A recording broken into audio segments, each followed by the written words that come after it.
Hey guys, Basement Horrors here, and welcome to True Horror Stories number 19, Story 1. Longtime lurker, first post, yada yada yada.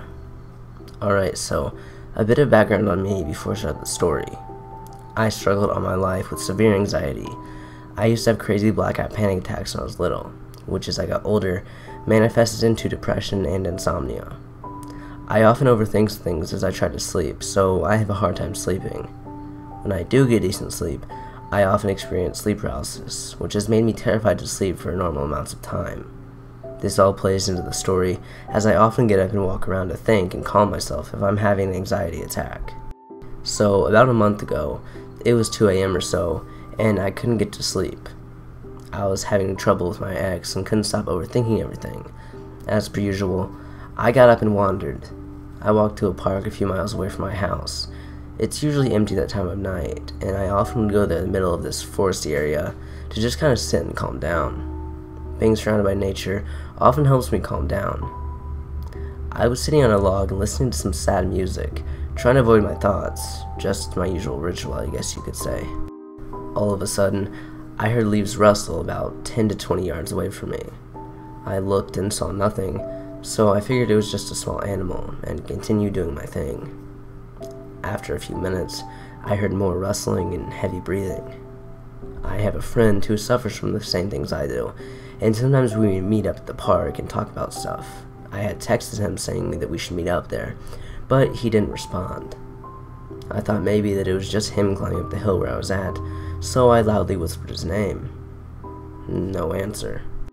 The breathing got closer and heavier, and I didn't want to deal with whatever it was. I've read stuff on here long enough to know better. I got up and briskly walked to the other side of the park.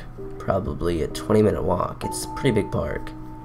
I sat down on a bench and took out my earbuds so I could hear what was going on around me. I then heard something that made my hair stand on the back of my neck, and my heart dropped. I heard the creepiest, sadistic sounding laughing and wheezing from what sounded like 100 to 150 feet away. I was in a pretty open area though, and couldn't see anyone. I was scanning the tree line when I saw him. This creepy, wiry old man with a cane coming out of the brush, staring straight at me. He started hustling, moving much quicker than I would think somebody as old as he looked, 70s maybe, could possibly move. I got up and started walking, hoping he didn't actually see me, as he started cackling loudly and yelling, "Get back here, kid." I'm a rather big 17-year-old guy who was wearing a black hoodie covering most of my face. I'm often mistaken as much older than my actual age, and with the hood up in the dark, he would have no idea that I'm a kid unless he'd seen me closely.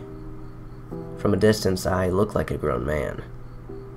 I started to run, and just as I got to the nearest exit, I turned, and he was somehow only a little bit behind me, just over arm's length. I don't know how he caught up to me. I'm not the fastest runner, but I know that I'm faster than some old dude with a cane. When I looked back, he grinned this big toothless smile and said, "Why are you running? I just want to be friends." I sprinted home, zigzagging through different blocks, so I knew that I'd lose him, locked all my doors and windows, and went to bed.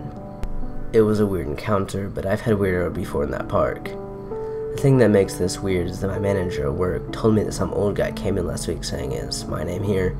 And today, I wanted to talk to him. I really want to be his friend, but he doesn't seem to want to be mine. I don't know how we figured out my name, let alone where I work, but I'm scared of what else this guy knows. I'm in a band, and we were in the local newspaper a while ago, so that could be how he got the name, but who knows. My manager told me she'll call the police if he comes back. TLDR, creepy old dude in the park followed me around at 2 a.m. and then came into my work asking for me a month and a half later or so.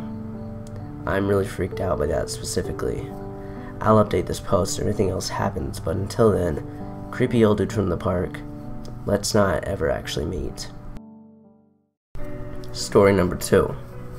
Back in the summer of 2012 when I was 11, I spent the night at my best friend Anna's house pretty regularly. She lived in a very wooded area, so her entire backyard could be considered a forest. We loved playing in it, and I practically never went inside when I was at her house. Because her entire backyard consisted of trees, there weren't many places to put things, like a trampoline for instance. so they had to place it pretty far back in a small clearing. We were very naive kids, and believed that nothing could happen to us in the woods. We were so sure of it that we played around them at night as well. One night in particular, we decided that we would go back and play on a trampoline in the clearing. The trampoline was very old, and I was surprised it could still hold people. It didn't have a net either, which I hated because I feared I'd go flying off one day with nothing to catch me. We took our shoes off and climbed onto the trampoline.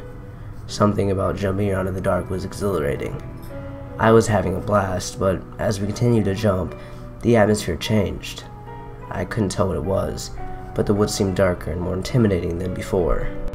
Anna stopped jumping and completely froze, staring off to a specific spot in the woods. I stopped too and looked at her. "There's a person," she whispered, pointing to the direction she was looking. My eyes widened and I turned my head to look for myself. Sure enough, there stood a tall, shadowy figure of a man. He noticed and tried to slightly hide himself behind one of the thick trees. He was still visible though, and absolutely terrifying. We both stood frozen and unable to yell out or run. We just stared at him. He was a bit further back, but we could still see every movement. He slowly moved out from behind the tree. His eyes moved to his hand, and I could tell that he was holding something. I had no idea what it was, but it made the entire situation even scarier. Anna's senses finally kicked in, and she pushed me to move, screaming for her mom. I flew off the trampoline, making one big leap and landing hard on the ground. I was for once thankful that there wasn't now on a trampoline. Anna began to run, but I looked back first. The man had begun to run after us as well, and he was fast. I screamed like I had never screamed before and took off to her. It felt like hours had passed before we reached her back porch. We threw ourselves into her living room. We were both actually laughing from hysteria, but the fear I felt in my stomach was sickening. Her mother, after hearing what happened, stomped onto the back porch and looked around the backyard. She couldn't see anything, but she yelled at them to get away while I still could. I'm happy to say that we never saw the dude again. Of course, going out in the woods at night would never happen again. And I hope that I will never have to experience another encounter like that for as long as I live. Story number 3. Good day, folks. Tim here. First time poster here, so don't hate on me too bad. Today I shall tell the tale of the time I met a coked out homeless man in my backyard forest in the middle of winter. It was around 2 years ago during December. Being a person that enjoys nature during the winter, I wanted to get some nice pics to possibly print out and have on my computer. I just feel the world is more beautiful when there's animals running around all the time. Regardless, I went with my camera into the woods behind my house. Was in there snapping pics of beautiful trees covered in snow or encased by ice. Traveling some more, I found a few discarded cans of Chef Boyardee ravioli and thought this was very strange, as practically no one is ever in the woods, let alone around to eat food. I went deeper, a little bit creeped out by every new discarded can of food that I know no one around left there. About 30 minutes later, trying to get some snaps and everything, I inhaled this awful stench. The smell was like a burning tire, but more like poop. Out of the bush, a man emerged who was producing the smell. I jumped back a little bit, as I thought I was the only person in the woods at the time. The man looked at me, his hair sticking to his face, covered with snow, a greasy black color. He opened his mouth, getting ready to say something to me, and I saw his teeth. Goodness me, they looked like mossy rocks that had been shared around as the camp toilet. He said something to me along the lines of, "What are you doing in here, kid? This isn't a safe place for you." Baffled by this, I stepped back, almost losing my balance as I stepped on a large stone. The man took a step towards me, extending his hand out, in the form of a handshake. I didn't return the offer, as I was afraid of whether he'd pull a knife or gun on me. At this point I was oddly worried for my safety, so I said to this man, "Well, sir, I should be going. Good day to you." The man then pulls out a small blade and tucked it into his sleeve, thinking I didn't see it. I started to pick up the pace of my movement, going in the direction of my house. It gets fuzzy here, as what I remember was starting to run in the direction of my house, only to turn around to see the man again and again. I ended up vaulting over my wooden fence to my house and falling at my porch. I saw the man one last time in my backyard now beside my pool. He holds his hand up and with an item and says, "Tim, you dropped this." He was holding my camera. How did he know my name though? I didn't put it on the camera or anything. Fully tilted and scared now, I entered my house and locked the 2 deadbolts as an extra precaution. I ended up calling up one of my friends, Jeff, to swing by and see if the man was still around. He didn't enter the woods, nor did I. It's been 2 years since I've seen the man, and I don't want to see him again, mind you. Excuse me for any plot holes or anything. This was a 2-year-old story, and I can't remember events as well as most people. Hope you enjoyed. Story number 4. Hello guys, I just found the subreddit and thought I'd share my story about a creepy guy in the forest. English isn't my native language, so sorry for basic mistakes. It all starts about 5 years ago. Me and my friends would always meet and hang out near a forest. There was a parking lot right there, outside, where it was perfect to smoke marijuana. One night, we heard some weird noises coming from the forest, but weren't thinking that much about it. The next day, we meet up again at the same forest but a different spot. We were all about 8 people together that night, and we were just smoking and having fun. I remember to look at my phone because it's getting late and it's about 1 a.m. A flashlight appears and we all think it's the police. Not the first time they would have come down there. A guy walks past us with a flashlight on his head in a wagon. We know who the guy is and he's a bit weird, so we decided to stay and click on his back. I ask him, "What are you doing in the forest that late?"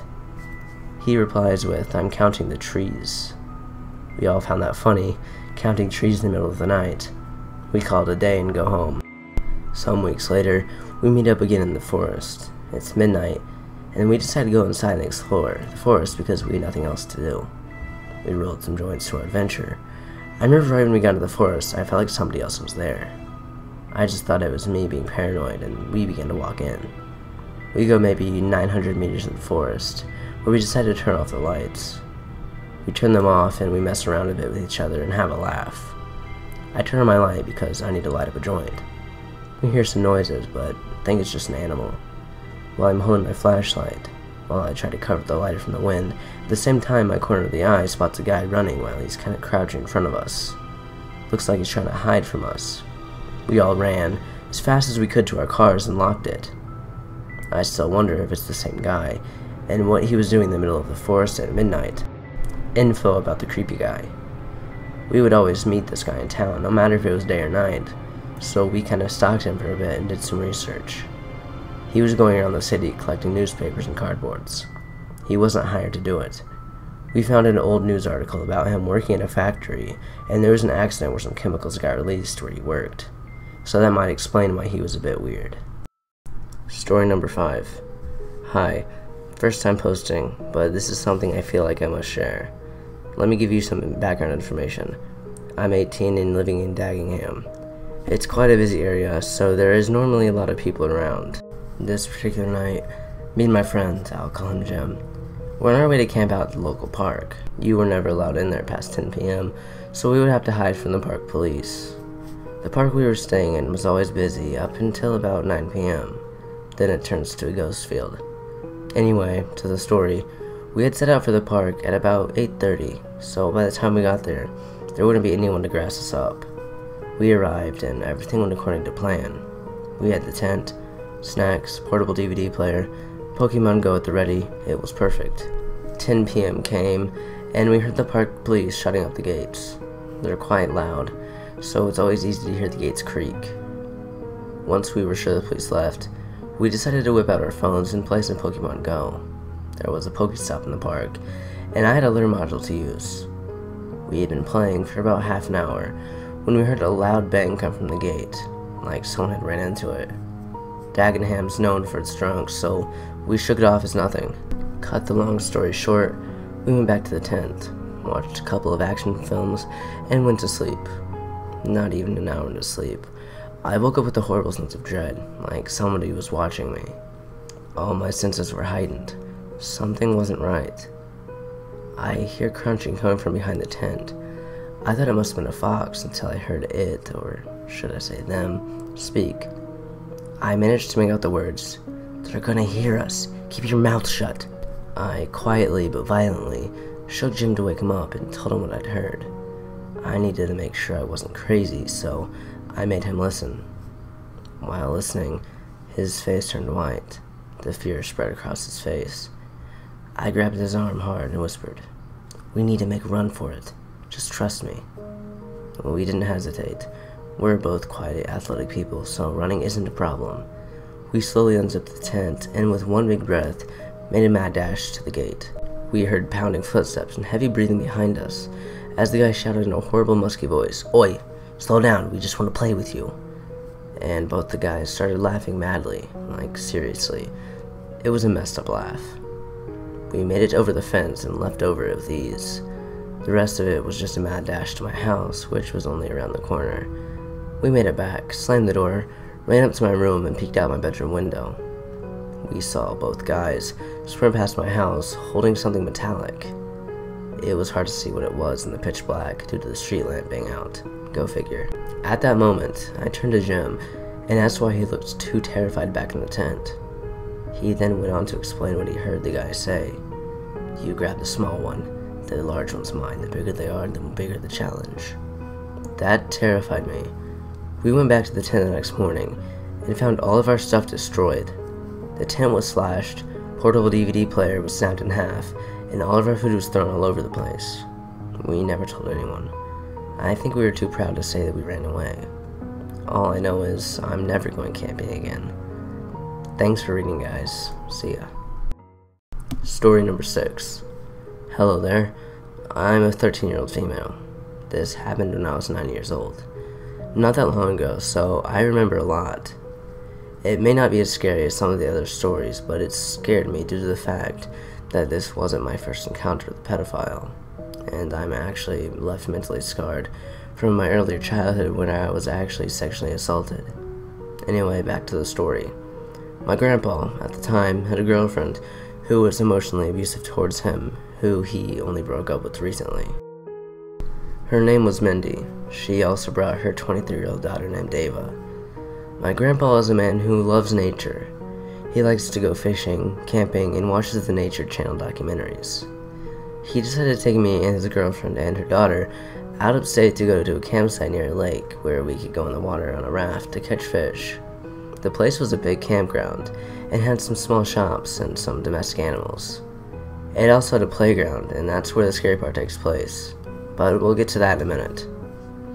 We got there and set up camp. We were having fun until the third day. My grandpa and Mindy got into a fight, and he decided to go pick me up some food for lunch and told Ava to watch me until he got back, since I didn't want to drive half an hour to the McDonald's and then half an hour back. Ava agreed and he went off. Mindy got wasted at this point, and Ava, knowing that Mindy would try to pull some crap, took me to the playground. We had fun for about 45 minutes, and then decided to head back. Mindy had passed out when we got back, so we decided to relax. I had to go to the bathroom, so I told her I was going, and that I wanted to go back to the playground to see if the kids I was playing with a few minutes ago before were still there. Mindy had started to wake up, and Ava told me it was fine, and told me she was going to take care of Mindy. I went off to the bathroom, and saw that the kids had left, which I could tell because the bathroom was right next to the playground. All I saw was a man sitting on a bench, staring at nothing, until he snapped back to his senses and noticed me. I felt a sense of uneasiness, and went into the outhouses that the place had. Due to my past experience with the creepers in my earlier childhood, I knew he wasn't a nice guy. I got out of the bathroom, and looked at the playground and noticed that the guy was gone. I had a feeling that he was watching me, but I still wanted to go out on the swings now that the kids were gone. I located a rock to use as a weapon if he tried anything. I placed the rock under me on the swing and started swinging for about 5 minutes. I was about to leave when I noticed the man walk out from behind the bathroom. I remembered a small opening where the roof met at a point, but the wall wasn't connected, where someone could look through, and that's where he was standing. I immediately realized that that's probably what he was doing, and that's why I didn't see him.